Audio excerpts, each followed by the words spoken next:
10ನೇ ತರಗತಿ ಕನ್ನಡ ಗದ್ಯ ಭಾಗ 2 ವ್ಯಾಕೃಗೀತೆ ಪ್ರಶ್ನೋತ್ತರಗಳು. ಕೃತಿಕಾರರ ಪರಿಚಯ. ಎನ್ ಮೂರ್ತಿರಾವ್. ಪೂರ್ಣ ಹೆಸರು ಅಕ್ಕಿ ಹೆಬ್ಬಾಳು ನರಸಿಂಹ ಮೂರ್ತಿರಾವ್. ಕಾಲ ಕ್ರಿಸ್ತಶಕ 1900ರಲ್ಲಿ ಇವರು ಜನಿಸಿದರು. ಸ್ಥಳ ಮಂಡ್ಯ ಜಿಲ್ಲೆಯ ಅಕ್ಕಿ ಹೆಬ್ಬಾಳಿನವರು. ವೃತ್ತಿ ವಿಶ್ವವಿದ್ಯಾನಿಲಯದಲ್ಲಿ ಇಂಗ್ಲಿಷ್ ಪ್ರಾಧ್ಯಾಪಕರಾಗಿದ್ದರು. ಕೃತಿಗಳು ಹಗಲು ಕನಸುಗಳು, ಅಲೆಯುವ ಮನ, ಮಿನುಗು ಮಿಂಚು, ಚಿತ್ರಗಳು, ಪತ್ರಗಳು ಮುಂತಾದವು. ಪ್ರಶಸ್ತಿ ಕೇಂದ್ರ ಸಾಹಿತ್ಯ ಅಕಾಡೆಮಿ ಪ್ರಶಸ್ತಿ, ಪಂಪ ಪ್ರಶಸ್ತಿ, ಗೌರವ ಡಿ.ಲಿಟ್ ಪದವಿ ಲಭಿಸಿದೆ.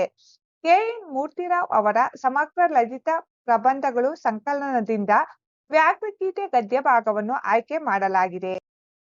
ಮುಖ್ಯ ಪ್ರಶ್ನೆ 1. ಕೊಟ್ಟಿರುವ ಪ್ರಶ್ನೆಗಳಿಗೆ ಒಂದೊಂದು ವಾಕ್ಯದಲ್ಲಿ ಉತ್ತರಿಸಿ. ಪ್ರಶ್ನೆ 1. ಭಗವದ್ಗೀತೆಯನ್ನು ರಚಿಸಿದವರು ಯಾರು? ಉತ್ತರ. ಭಗವದ್ಗೀತೆಯನ್ನು ರಚಿಸಿದವರು ಮಹರ್ಷಿ ವೇದವ್ಯಾಸರು. ಪ್ರಶ್ನೆ 2. ಹುಲಿಗೆ ಪರಮಾನಂದವಾಗಲು ಕಾರಣವೇನು? ಉತ್ತರ. ತುಂಬಾ ಹಸಿದುಕೊಂಡಿದ್ದ ಹುಲಿಗೆ ಶಾನುಭೋಗರ ದುಂಡು ದುಂಡಾದ ಶರೀರವನ್ನು ನೋಡಿ ಪರಮಾನಂದವಾಯಿತು. ಪ್ರಶ್ನೆ 3. ಶಾನುಭೋಗರಿಗೆ ತಲೆ ಸುತ್ತಲು ಕಾರಣವೇನು? ಉತ್ತರ. ಶಾನುಭೋಗರು ಹುಲಿಯಿಂದ ತಪ್ಪಿಸಿಕೊಳ್ಳಲು ನಿಂತ ಕಡೆಯಲ್ಲೇ ಹುಲಿಯ ವೇಗಕ್ಕೆ ಸರಿಯಾಗಿ ಚಾಚು ತಪ್ಪದಂತೆ ತಮ್ಮ ವೇಗವನ್ನು ಹೊಂದಿಸಿಕೊಂಡು ಕುಲಾಲ ಚಕ್ರದಂತೆ ತಿರುಗಿದರು. ಇದರಿಂದ ತಲೆ ಸುತ್ತಲಾರಂಭಿಸಿತು. ಪ್ರಶ್ನೆ 4. ಶಾನುಭೋಗರ ಬ್ರಹ್ಮಾಸ್ತ್ರ ಯಾವುದು? ಉತ್ತರ. ಶಾನುಭೋಗರ ಬ್ರಹ್ಮಾಸ್ತ್ರ ಅವರ ಹತ್ತಿರವಿದ್ದ ಕಿತ್ರಿ ಪುಸ್ತಕ. ಪ್ರಶ್ನೆ 5. ಹಸಿದು ಮಲಗಿದ್ದ ಹುಲಿಯು ಏನೆಂದು ಯೋಚಿಸಿತು? ಉತ್ತರ. ಹಸಿದು ಮಲಗಿದ್ದ ಹುಲಿಯು ವಿಧಿ ಆಹಾರಕ್ಕೆ ಏನನ್ನು ಒದಗಿಸುವುದೋ ಎಂದು ಯೋಚಿಸಿತು. ಮುಖ್ಯ ಪ್ರಶ್ನೆ 2. ಕೊಟ್ಟಿರುವ ಪ್ರಶ್ನೆಗಳಿಗೆ 3-4 ವಾಕ್ಯಗಳಲ್ಲಿ ಉತ್ತರಿಸಿ. ಪ್ರಶ್ನೆ 1. ಮದಲಿಂಗ ಕಣಿವೆಯಲ್ಲಿ ಬರುವಾಗ ಶಾನುಭೋಗರು ಏನೆಂದು ಯೋಚಿಸಿದರು? ಉತ್ತರ. ಮದಲಿಂಗನ ಕಣಿವೆಯಲ್ಲಿ ಬರುವಾಗ ಶಾನುಭೋಗರು ಕಾಡು ದಾರಿ, ಆದರೂ ಬೆಳದಿಂಗಳ ದಿನ, ಸ್ವಲ್ಪ ದೊಡ್ಡ ಹೆಜ್ಜೆ ಹಾಕಿದರೆ ಊಟದ ಹೊತ್ತಿಗೆ ಊರು ಸೇರಬಹುದು ಎಂದು ಯೋಚಿಸಿದರು. ಪ್ರಶ್ನೆ 2. ಹುಲಿಯು ಹಿಂದಿನಿಂದ ಹಾರಿ ಕೊಲ್ಲದಿರಲು ಕಾರಣಗಳೇನು? ಉತ್ತರ. ಹುಲಿಯು ಹಿಂದಿನಿಂದ ಹಾರಿ ಕೊಲ್ಲದಿರಲು ಕಾರಣಗಳೆಂದರೆ ಭರತಖಂಡದ ಹುಲಿಗಳು ಹಿಂದಿನಿಂದ ಹಾರಿ ಕೊಲ್ಲುವುದಿಲ್ಲ.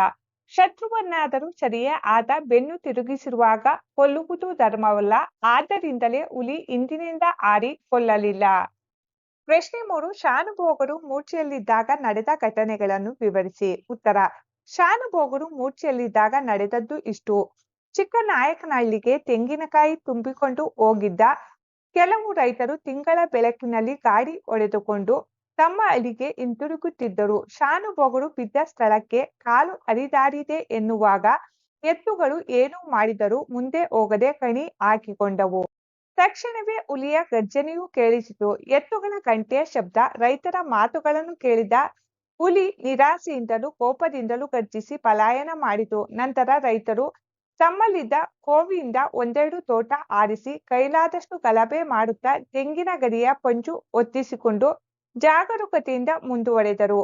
ಮೂರ್ಛೆಯಲ್ಲಿ ಬಿದ್ದಿದ್ದ ಶಾನುಭೋಗರನ್ನು ಕಂಡು ಮುಖದ ಮೇಲೆ ನೀರೆರಚಿ ಎಚ್ಚರಿಸಿದರು. ಮುಖ್ಯ ಪ್ರಶ್ನೆ 3. ಕೊಟ್ಟಿರುವ ಪ್ರಶ್ನೆಗಳಿಗೆ 8-10 ವಾಕ್ಯಗಳಲ್ಲಿ ಉತ್ತರಿಸಿ. ಪ್ರಶ್ನೆ 1. ಮೂರ್ತಿರಾಯರ ದೃಷ್ಟಿಯಲ್ಲಿ ಹುಲಿಯು ಬೇಟೆಯಾಡುವ ಬಗೆಯನ್ನು ವಿವರಿಸಿ. ಉತ್ತರ. ಮೂರ್ತಿರಾಯರ ದೃಷ್ಟಿಯಲ್ಲಿ ಹುಲಿಯು ಬೇಟೆಯಾಡುವ ಬಗೆ ಹೀಗಿದೆ. ಯಾರನ್ನೇ ಆಗಲಿ ಭರತಖಂಡದ ಹುಲಿಗಳು ಹಿಂದಿನಿಂದ ಹಾರಿ ಕೊಲ್ಲುವುದಿಲ್ಲ. ಶತ್ರುವನ್ನಾದರೂ ಸರಿಯೇ, ಆತ ಬೆನ್ನು ತಿರುಗಿಸಿರುವಾಗ ಕೊಲ್ಲುವುದು ಧರ್ಮವಲ್ಲವಷ್ಟೇ. ಆದ್ದರಿಂದ ಹುಲಿ ತನ್ನ ಬೇಟೆಯ ಅಭಿಮುಖವಾಗಿಯೇ ಬರುತ್ತದೆ. ಬೇಟೆಯನ್ನು ಹಾದು ಮುಂದೆ ಹೋಗುವುದು ಕಷ್ಟವಾದಾಗ ಅವನ ಹಿಂದೆ ನಿಶ್ಶಬ್ದವಾಗಿ ನಡೆದು ಅನಂತರ ಅವನ ಮುಂಭಾಗಕ್ಕೆ ನೆಗೆದು ಕೂಡಲೇ ತಿರುಗಿ ಅವನ ಮೇಲೆ ಬೀಳುತ್ತದೆ. ಮತ್ತೆ ಮತ್ತೆ ತನಗೆ ಬೆನ್ನು ತಿರುಗಿಸಿ ನಡೆಯುವಂತ ಶಾನುಭೋಗರಂತ ಬೇಟೆ ಸಿಕ್ಕರಂತೂ ಅವರ ವಿಷಯದಲ್ಲಿ ಮೆಚ್ಚುಗೆಯನ್ನು ಸೂಚಿಸುತ್ತದೆ. ತನಗೆ ಒಳ್ಳೆಯ ಎದುರಾಳಿಯೇ ಸಿಕ್ಕಿದ್ದಾನೆ, ತಿಂದರೆ ಇಂಥವನನ್ನೇ ತಿನ್ನಬೇಕು ಎಂದುಕೊಳ್ಳುತ್ತದೆ. ಇನ್ನು ಸದ್ವಂಶದಲ್ಲಿ ಜನಿಸಿದ ಹುಲಿಯಂತೂ ತನ್ನ ಅಜ್ಜ ಮತ್ತು ಸತ್ಯವ್ರತೆಯಾದ ಪುಣ್ಯಕೋಟಿಯನ್ನು ನೆನಪಿಸಿಕೊಂಡು ಅನ್ಯಾಯ ಮಾಡದಂತೆ ಬೇಟೆಯಾಡುತ್ತದೆ. ಇಂಥ ಹುಲಿಗೆ ಬೇಟೆಯಾಡುವಾಗ ಭಗವದ್ಗೀತೆಯ ಸ್ವಧರ್ಮೇ ನಿಧಾನಂ ಶ್ರೇಯಂ ಎಂಬ ವಾಣಿಯು, ಬೈಬಲ್ನ ಸೈತಾನ್ ಹಿಂತಿರುಗು ಎನ್ನುವುದು ನೆನಪಾಗಿ ತಾನು ಅಧರ್ಮಕ್ಕೆ ಕೈಹಾಕುವುದು ಸರಿಯಿಲ್ಲವೆಂಬ ವಿಚಾರ ಮೂಡುತ್ತದೆ. ಬೆನ್ನು ಮೇಲಾಗಿ ಬಿದ್ದ ಅಥವಾ ಬೆನ್ನು ಮೇಲಾಗಿ ಪ್ರಜ್ಞೆ ತಪ್ಪಿದ್ದ ಬೇಟೆಯನ್ನು ಇದು ಎಂದಿಗೂ ಕೊಲ್ಲುವುದಿಲ್ಲ, ತಿನ್ನುವುದಿಲ್ಲ. ಹೀಗೆ ಕೊನೆಯವರೆಗೂ ಈ ಪ್ರಾಣಿ ತನ್ನ ಕುಲಧರ್ಮವನ್ನು ಪಾಲಿಸಿಕೊಂಡೇ ಬರುತ್ತದೆ. ಪ್ರಶ್ನೆ 2 ಶಾನುಭೋಗರನ್ನು ರಕ್ಷಿಸಿದ್ದು ಕಿಟ್ಟಿ ಪುಸ್ತಕವೇ, ಹುಲಿಯ ಧರ್ಮವೇ? ಸಮರ್ಥನೆಯೊಂದಿಗೆ ವಿವರಿಸಿ. ಉತ್ತರ: ಶಾನುಭೋಗರನ್ನು ರಕ್ಷಿಸಿದ್ದು ಕಿಟ್ಟಿ ಪುಸ್ತಕವೂ ಹೌದು, ಹುಲಿಯ ಧರ್ಮವೂ ಹೌದು. ಹೇಗೆಂದರೆ, ಶಾನುಭೋಗರ ವಿಪತ್ತಿನ ಸನ್ನಿವೇಶದಲ್ಲಿ ಅವರಿಗೆ ತಮ್ಮ ಕಿಟ್ಟಿ ಪುಸ್ತಕದ ಯೋಚನೆ ಬಂತು. ಅವರಲ್ಲಿ ಆಯುಧವಿರದ ಕಾರಣ ಕಿಟ್ಟಿ ಪುಸ್ತಕವನ್ನೇ ಬ್ರಹ್ಮಾಸ್ತ್ರವಾಗಿಸಿಕೊಂಡು ಹುಲಿಯ ಮುಖಕ್ಕೆ ಬಂದು ಬಡಿದಾಗ ಹುಲಿಗೆ ಪೆಟ್ಟೇನೂ ಆಗಲಿಲ್ಲ. ಆಶ್ಚರ್ಯವಾಯಿತು. ಬಳಲಿಕೆಯಿಂದ ಜಡವಾಗಿದ್ದ ಮನಸ್ಸಿಗೆ ಪರಿಸ್ಥಿತಿಯ ಅರಿವಾಗಲು ಅರೆ ನಿಮಿಷ ಹಿಡಿಯಿತು. ಆ ಅರೆ ನಿಮಿಷದಲ್ಲಿ ಶಾನುಭೋಗರು ಒಂದೇ ಉಸಿರಿನಲ್ಲಿ ಧಾವಿಸುತ್ತಾ ಮರ ಹತ್ತಲು ಪ್ರಯತ್ನಿಸಿದಾಗ ಕಲ್ಲನ್ನು ಎಡವಿ ಬಿದ್ದು ಪ್ರಜ್ಞೆ ಕಳೆದುಕೊಂಡರು. ಕೆಲ ನಿಮಿಷಗಳಾದ ಮೇಲೆ ಪ್ರಜ್ಞೆ ಬಂದಾಗ ಯಾರೋ ಅವರಿಗೆ ನೀರು ಚಿಮುಕಿಸುತ್ತಿದ್ದರು. ಗಟ್ಟಿ ಮನಸ್ಸಿನ ಅವರು ಬೇಗ ಚೇತರಿಸಿಕೊಂಡು ನಡೆದದ್ದೆಲ್ಲವನ್ನು ನೆನಪಿಗೆ ತಂದುಕೊಂಡರು. ಮತ್ತೆ ಕಿಟ್ಟಿ ಪುಸ್ತಕವನ್ನು ಭದ್ರ ಮಾಡಿಕೊಂಡರು. ಇದರಿಂದಲೇ ತಮ್ಮ ಜೀವ ಉಳಿಯಿತೆಂದು ಅದನ್ನು ಪೂಜಿಸುತ್ತಾ ಬಂದರು. ಲೇಖಕರ ಪ್ರಕಾರ ಶಾನುಭೋಗರನ್ನು ರಕ್ಷಿಸಿದ್ದು ಹುಲಿಯ ಧರ್ಮಶ್ರದ್ಧೆಯಿಂದ. ಏಕೆಂದರೆ ಕಲ್ಲನ್ನು ಎಡವಿ ಬೆನ್ನು ಮೇಲಾಗಿ ಬಿದ್ದ ಶಾನುಭೋಗರನ್ನು ಕೊಲ್ಲದೆ ಕೊನೆಯವರೆಗೂ ಆ ಪ್ರಾಣಿ ತನ್ನ ಕುಲಧರ್ಮವನ್ನು ಪಾಲಿಸಿಕೊಂಡು ಬಂದಿತು. ಇದರಿಂದ ಉದಾರ ಹೃದಯರಾದ ಶಾನುಭೋಗರ ಬಾಯಿಂದ ಬಲೆ ಎಂಬ ಮೆಚ್ಚುಗೆಯನ್ನು ಪಡೆದುಕೊಂಡಿತು. ಅಲ್ಲದೆ ಲೇಖಕರಿಂದ ಆಡಿ ಹೊಗಳಿಸಿಕೊಂಡಿತು. ಮುಖ್ಯ ಪ್ರಶ್ನೆ 4 ಸಂದರ್ಭ ಸಹಿತ ಸ್ವಾರಸ್ಯವನ್ನು ವಿವರಿಸಿ. ವಾಕ್ಯ 1 ಖಂಡವಿಧಿಕೋ ಮಾಂಸವಿಧಿಕೋ ಗುಂಡಿಗೆಯ ಬಿಸಿ ರಕ್ತವಿಧಿಕೋ. ಆಯ್ಕೆ: ಈ ವಾಕ್ಯವನ್ನು ಎ.ಎನ್. ಮೂರ್ತಿರಾವ್ ಅವರ ಸಮಗ್ರ ಲಲಿತಾ ಪ್ರಬಂಧಗಳು ಎಂಬ ಸಂಕಲನದಿಂದ ಆಯ್ದ ವ್ಯಾಘ್ರಗೀತೆ ಎಂಬ ಪಾಠದಿಂದ ಆರಿಸಿಕೊಳ್ಳಲಾಗಿದೆ. ಸಂದರ್ಭ: ಹುಲಿ ಶಾನುಭೋಗರಿಗೆ ಅಭಿಮುಖವಾಗಿ ಬರಬೇಕೆಂದು ಪ್ರಯತ್ನಿಸಿ ವಿಫಲವಾದಾಗ ಬೆನ್ನ ಹಿಂದಿನಿಂದ ಬಿದ್ದು ಬಿಡಲೇ ಎಂದು ಅದರ ಮನಸ್ಸಿನಲ್ಲಿ ಗೊಂದಲ. ಆದರೆ ಆ ಗೊಂದಲ ಕ್ಷಣಕಾಲಕ್ಕಿಂತ ಹೆಚ್ಚಾಗಿ ನಿಲ್ಲಲಿಲ್ಲ. ಅದು ಸದ್ವಂಶದಲ್ಲಿ ಜನಿಸಿದ ಹುಲಿ. ಖಂಡವಿಧಿಕೋ ಮಾಂಸವಿಧಿಕೋ ಗುಂಡಿಗೆಯ ಬಿಸಿ ರಕ್ತವಿಧಿಕೋ ಎಂದು ಆ ಪುಣ್ಯಕೋಟಿ ಹಸು ಆಹ್ವಾನ ಕೊಟ್ಟಾಗ ತನ್ನ ಅಜ್ಜ ಬಾಯಿ ಚಪ್ಪರಿಸಿಕೊಂಡು ಹಸುವನ್ನು ತಿನ್ನಬಹುದಾಗಿತ್ತು. ಆದರೂ ಆ ಹುಲಿರಾಯ ಸತ್ಯವ್ರತೆಯಾದ ಪುಣ್ಯಕೋಟಿಯನ್ನು ತಿನ್ನದೆ ಪ್ರಾಣ ಬಿಟ್ಟಿತು. ಅಂತ ಹುಲಿಯ ಮೊಮ್ಮಗನಾಗಿ ಹುಟ್ಟಿ ನಾನು ಅಧರ್ಮಕ್ಕೆ ಕೈ ಹಾಕುವುದೇ ಎಂದು ಹುಲಿ ಯೋಚಿಸಿದ ಸಂದರ್ಭವಾಗಿದೆ. ಸ್ವಾರಸ್ಯ: ಹುಲಿಯು ಪುಣ್ಯಕೋಟಿಯ ಕಥೆಯನ್ನು ನೆನೆದು ತಾನು ಅಧರ್ಮಕ್ಕೆ ಕೈ ಹಾಕಬಾರದೆಂದು ಹೇಳಿರುವುದು ಇಲ್ಲಿ ಸ್ವಾರಸ್ಯವಾಗಿದೆ. ವಾಕ್ಯ 2 ದೇವರೇ ಮರ ಹತ್ತುವಷ್ಟು ಅವಕಾಶ ಕರುಣಿಸು. ಆಯ್ಕೆ: ಈ ವಾಕ್ಯವನ್ನು ಎ.ಎನ್. ಮೂರ್ತಿರಾವ್ ಅವರ ಸಮಗ್ರ ಲಲಿತಾ ಪ್ರಬಂಧಗಳು ಎಂಬ ಸಂಕಲನದಿಂದ ಆಯ್ದ ವ್ಯಾಘ್ರಗೀತೆ ಎಂಬ ಪಾಠದಿಂದ ಆರಿಸಿಕೊಳ್ಳಲಾಗಿದೆ. ಸಂದರ್ಭ: ಶಾನುಭೋಗರು ಕಿಟ್ಟಿ ಪುಸ್ತಕವನ್ನು ಹುಲಿಯ ಮುಖಕ್ಕೆ ಎಸೆದಾಗ ಅದರ ಮುಖಕ್ಕೆ ಹೋಗಿ ಬಡಿಯಿತು. ಆದರೆ ಹುಲಿಗೆ ಪೆಟ್ಟೇನೂ ಆಗಲಿಲ್ಲ ಎಂಬುದು ಶಾನುಭೋಗರ ಮನಸ್ಸಿಗೆ ಅರಿವಾಗಲು ಅರೆ ನಿಮಿಷ ಹಿಡಿಯಿತು. ಆ ಅರೆ ನಿಮಿಷದಲ್ಲಿ ಶಾನುಭೋಗರು ದೇವರೇ ಮರ ಹತ್ತುವಷ್ಟು ಅವಕಾಶ ಕರುಣಿಸು ಎನ್ನುತ್ತಾ ಒಂದೇ ಉಸಿರಿನಲ್ಲಿ ಮರದ ಕಡೆಗೆ ಧಾವಿಸಿದ ಸಂದರ್ಭವಾಗಿದೆ. ಸ್ವಾರಸ್ಯ: ಶಾನುಭೋಗರು ಹುಲಿಯಿಂದ ತಪ್ಪಿಸಿಕೊಳ್ಳಲು ಅವಕಾಶ ಮಾಡಿಕೊಡು ಎಂದು ದೇವರನ್ನು ಪ್ರಾರ್ಥಿಸುವುದು ಸ್ವಾರಸ್ಯಪೂರ್ಣವಾಗಿದೆ. ವಾಕ್ಯ 3 ತಾನು ಮುಖ ಮೇಲಾಗಿ ಬಿದ್ದಿದ್ದೇನೆ. ಆಯ್ಕೆ: ಈ ವಾಕ್ಯವನ್ನು ಎ.ಎನ್. ಮೂರ್ತಿರಾವ್ ಅವರ ಸಮಗ್ರ ಲಲಿತಾ ಪ್ರಬಂಧಗಳು ಎಂಬ ಸಂಕಲನದಿಂದ ಆಯ್ದ ವ್ಯಾಘ್ರಗೀತೆ ಎಂಬ ಪಾಠದಿಂದ ಆರಿಸಿಕೊಳ್ಳಲಾಗಿದೆ. ಸಂದರ್ಭ: ಶಾನುಭೋಗರು ಪ್ರಜ್ಞೆ ತಪ್ಪಿ ಬಿದ್ದಾಗ ಅದೇ ದಾರಿಯಲ್ಲಿ ಗಾಡಿಯಲ್ಲಿ ಹೋಗುತ್ತಿದ್ದ ರೈತರು ಅವರ ಮುಖದ ಮೇಲೆ ನೀರಿರಿಸಿ ಎಚ್ಚರಿಸಿದ ಸಂದರ್ಭದಲ್ಲಿ ಅವರ ಮನಸ್ಸಿನಲ್ಲೆಲ್ಲ ವಿಸ್ಮಯ ಆವರಿಸಿತು. ತಾನು ಉಳಿದದ್ದು ಹೇಗೆ? ನಿಸ್ಸಹಾಯಕನಾಗಿ ಪ್ರಜ್ಞೆಯಿಲ್ಲದೆ ಬಿದ್ದಿದ್ದಾಗ ಹುಲಿ ನನ್ನನ್ನು ಎಳೆದುಕೊಂಡು ಹೋಗಲಿಲ್ಲವೇಕೆ ಎಂದು ಸ್ವಲ್ಪ ಹೊತ್ತು ಯೋಚಿಸಿ ಗಾಡಿಯವರನ್ನು ತಾನು ಮುಖ ಮೇಲಾಗಿ ಬಿದ್ದಿದ್ದೇನೆ ಎಂದು ಶಾನುಭೋಗರು ಕೇಳಿದರು. ಸ್ವಾರಸ್ಯ: ತಾನು ಪ್ರಜ್ಞೆ ತಪ್ಪಿ ಬಿದ್ದಿದ್ದಾಗ ಹುಲಿಯು ಏಕೆ ಎಳೆದುಕೊಂಡು ಹೋಗಲಿಲ್ಲ ಎಂಬ ಸಮಸ್ಯೆಗೆ ಶಾನುಭೋಗರು ಕೊನೆಯವರೆಗೂ ಆ ಪ್ರಾಣಿ ತನ್ನ ಕುಲಧರ್ಮವನ್ನು ಪಾಲಿಸಿಕೊಂಡೇ ಬಂದಿದೆ ಎಂಬ ಉತ್ತರ ಕಂಡುಕೊಳ್ಳುವುದು ಇಲ್ಲಿ ಸ್ವಾರಸ್ಯಪೂರ್ಣವಾಗಿ ಮೂಡಿಬಂದಿದೆ. ವಾಕ್ಯ 4 ಹುಲಿ ಈಗ ಎಷ್ಟು ಹಸಿದಿರಬೇಕು. ಆಯ್ಕೆ: ಈ ವಾಕ್ಯವನ್ನು ಎ.ಎನ್. ಮೂರ್ತಿರಾವ್ ಅವರ ಸಮಗ್ರ ಲಲಿತಾ ಪ್ರಬಂಧಗಳು ಎಂಬ ಸಂಕಲನದಿಂದ ಆಯ್ದ ವ್ಯಾಘ್ರಗೀತೆ ಎಂಬ ಪಾಠದಿಂದ ಆರಿಸಿಕೊಳ್ಳಲಾಗಿದೆ. ಸಂದರ್ಭ: ಹಸಿದ ಹುಲಿಯು ಶಾನುಭೋಗರನ್ನು ಬೆನ್ನಟ್ಟಿದ್ದಾಗ ಹುಲಿಯಿಂದ ತಪ್ಪಿಸಿಕೊಂಡು ಇವರು ಕುಡಿದ ನೀರು ಅಲುಗದ ಹಾಗೆ ಜೀವ ಸಹಿತ ಮನೆ ಸೇರಿಕೊಂಡು ರಸದೂಟವನ್ನು ಮಾಡುವ ಸಂದರ್ಭದಲ್ಲಿ ಹುಲಿ ಈಗ ಎಷ್ಟು ಹಸಿದಿರಬೇಕು. ಎಂಬ ಯೋಚನೆ ಮೂಡಿ ಅವರ ವದನಾರವಿಂದದಲ್ಲಿ ಮುಗುಳು ನಗೆ ಮೂಡಿದ ಸಂದರ್ಭವಾಗಿದೆ. ಸ್ವಾರಸ್ಯ: ಹಸಿದ ಹುಲ್ಲಿಂದ ಪಾರಾದ ಶಾನುಭೋಗರು ಸಂತೋಷದಿಂದ ಇದ್ದರೂ ಆ ಹುಲಿಯು ಎಷ್ಟು ಹಸಿದಿರಬೇಕು ಎಂದು ನೆನೆಯುವುದು ಸ್ವಾರಸ್ಯಪೂರ್ಣವಾಗಿದೆ. ಮುಖ್ಯ ಪ್ರಶ್ನೆ 5 ಬಿಟ್ಟಿರುವ ಸ್ಥಳಗಳನ್ನು ಸೂಕ್ತ ಪದಗಳಿಂದ ತುಂಬಿ. 1. ಮಂತ್ರಿತ್ವ ಹೋಗಿ ಕೇವಲ ಡ್ಯಾಶ್ ಮಾತ್ರ ಉಳಿದಿತ್ತು. ಉತ್ತರ: ಶಾನುಭೋಗಿಗೆ. ಮಂತ್ರಿತ್ವ ಹೋಗಿ ಕೇವಲ ಶಾನುಭೋಗಿಗೆ ಮಾತ್ರ ಉಳಿದಿತ್ತು. 2. ಕಿತ್ತಿ ಪುಸ್ತಕ ಡ್ಯಾಶ್ ಬ್ರಹ್ಮಾಸ್ತ್ರ. ಉತ್ತರ: ಶಾನುಭೋಗರ. ಕಿತ್ತಿ ಪುಸ್ತಕ ಶಾನುಭೋಗರ ಬ್ರಹ್ಮಾಸ್ತ್ರ. 3. ನೆಲದಿಂದ ಮೇಲೆತ್ತುಕೊಂಡಿದ್ದ ಡ್ಯಾಶ್ ಎಡವಿ ಶಾನುಭೋಗರು ಬಿದ್ದರು. ಉತ್ತರ: ಕಲ್ಲನ್ನು. ನೆಲದಿಂದ ಮೇಲೆತ್ತುಕೊಂಡಿದ್ದ ಕಲ್ಲನ್ನು ಎಡವಿ ಶಾನುಭೋಗರು ಬಿದ್ದರು. 4.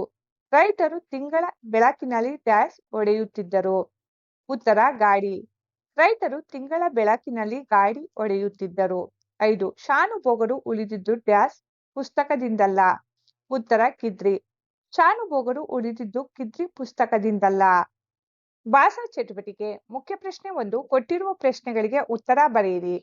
ಪ್ರಶ್ನೆ 1 ಕನ್ನಡ ಸಂಧಿಗಳನ್ನು ಹೆಸರಿಸಿ ಎರಡೆರಡು ಉದಾಹರಣೆ ಬರೆಯಿರಿ.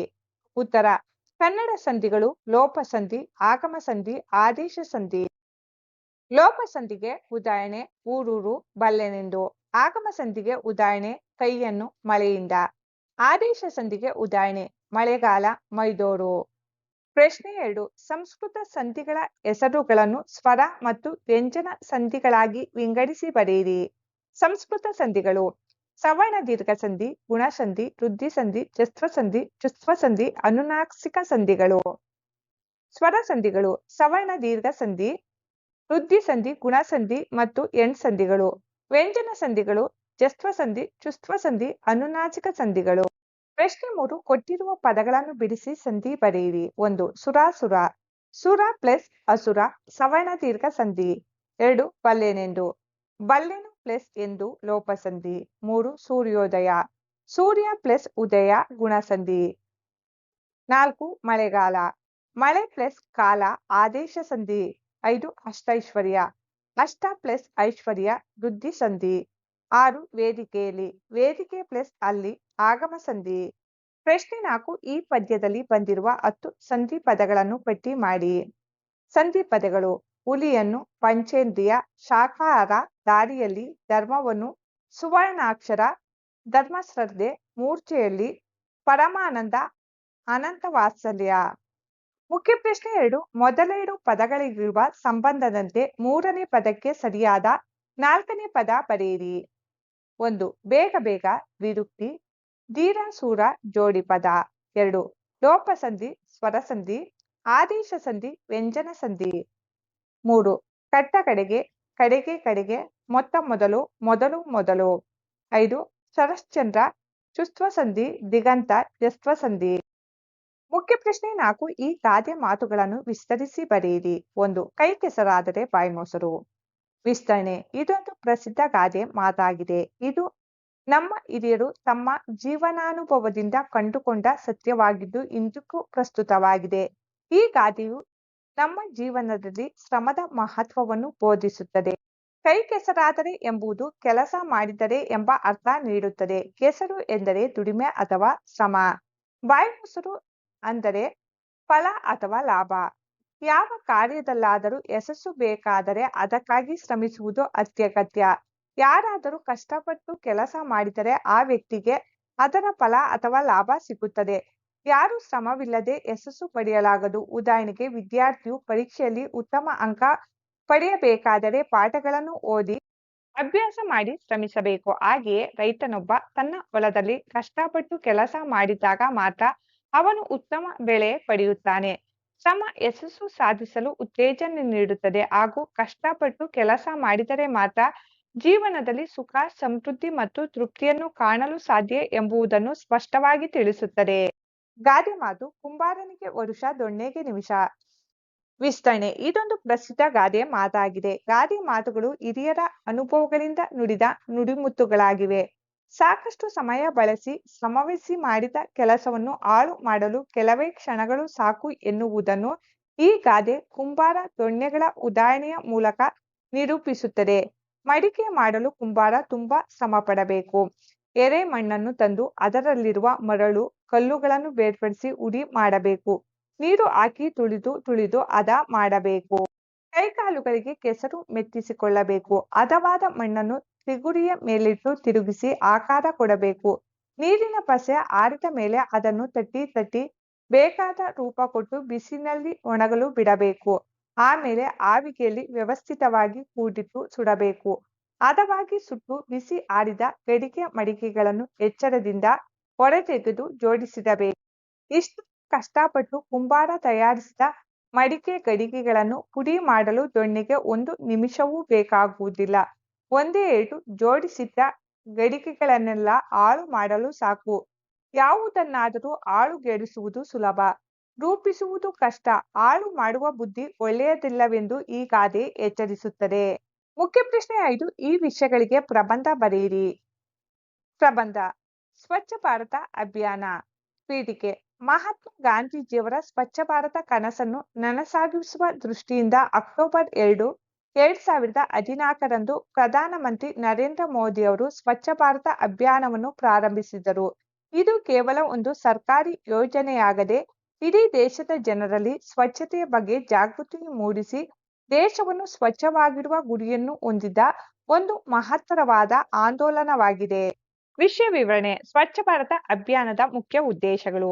ಬಯಲು ಶೌಚ ಮುಕ್ತ ಭಾರತ.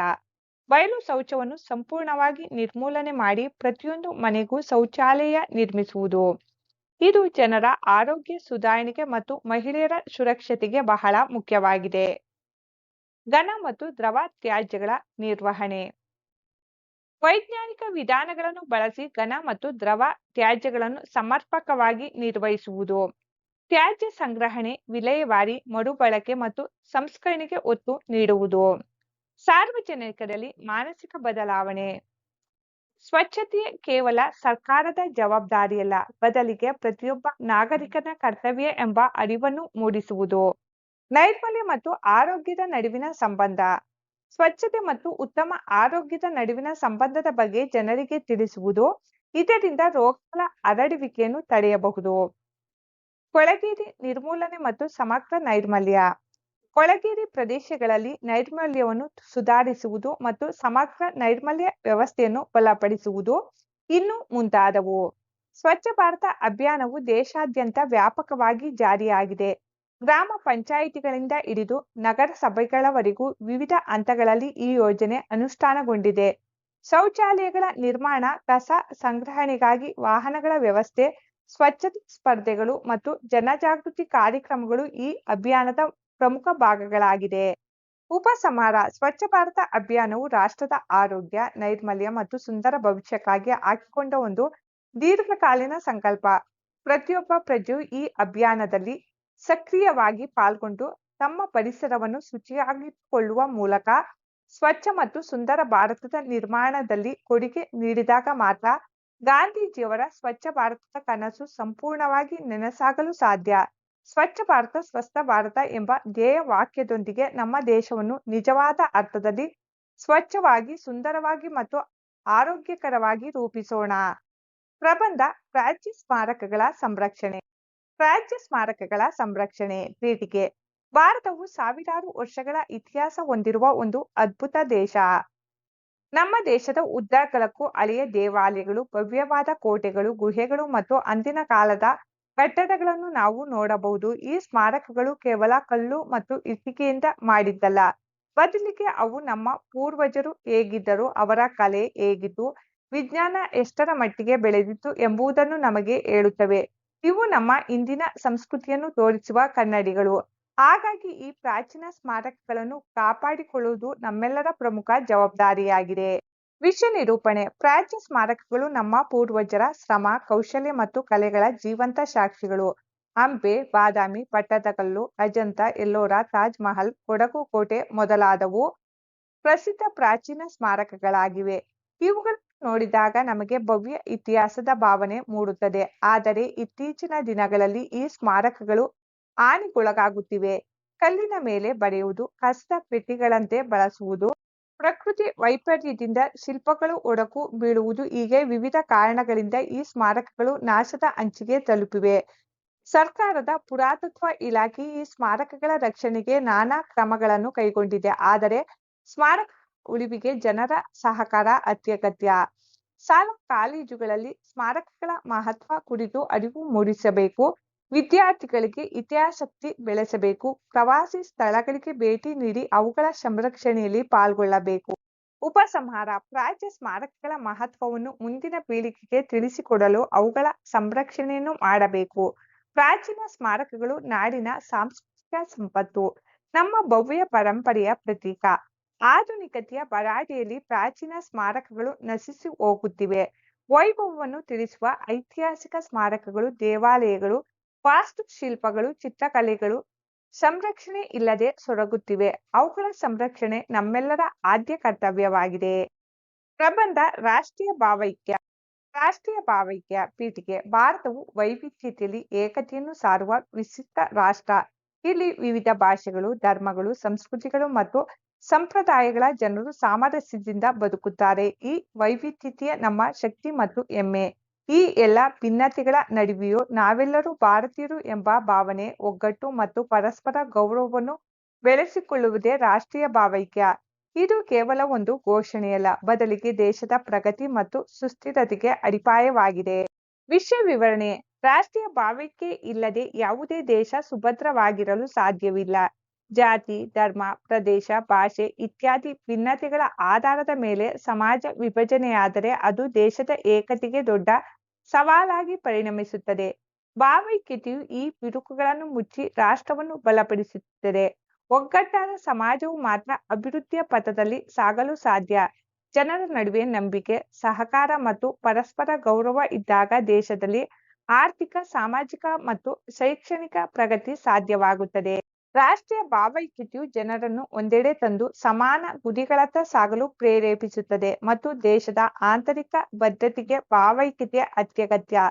ಭಯೋತ್ಪಾದನೆ, ಕೋಮು ಗಲಭೆಗಳು ಮತ್ತು ಪ್ರತ್ಯೇಕತಾವಾದಿ ಚಟುವಟಿಕೆಗಳನ್ನು ಎದುರಿಸಲು ಜನರಲ್ಲಿ ಒಗ್ಗಟ್ಟು ಇರುವುದು ನಿರ್ಣಾಯಕ. ನಾವು ಎಂಬ ಭಾವನೆ ಎಲ್ಲರಿಗೂ ಭದ್ರತೆಯ ಭಾವನೆಯನ್ನು ನೀಡುತ್ತದೆ. ಒಗ್ಗಟ್ಟಾದ ಮತ್ತು ಪ್ರಬಲ ರಾಷ್ಟ್ರವನ್ನು ವಿಶ್ವ ವೇದಿಕೆಯಲ್ಲಿ ಗೌರವಿಸಲಾಗುತ್ತದೆ. ನಮ್ಮ ವೈವಿಧ್ಯತೆ ಮತ್ತು ಅದರ ನಡುವೆ ನಾವು ಸಾಧಿಸಿರುವ ಏಕತೆ ಇಡೀ ಜಗತ್ತಿಗೆ ಒಂದು ಮಾದರಿಯಾಗುತ್ತದೆ. ಉಪಸಂಹಾರ: ರಾಷ್ಟ್ರೀಯ ಭಾವೈಕ್ಯ ಎಂಬುದು ಕೇವಲ ಒಂದು ಸಿದ್ಧಾಂತವಲ್ಲ, ಅದು ನಿರಂತರವಾಗಿ ಪೋಷಿಸಬೇಕಾದ ಮತ್ತು ಕಾಪಾಡಿಕೊಳ್ಳಬೇಕಾದ ಒಂದು ಸಕ್ರಿಯ ಪ್ರಕ್ರಿಯೆ.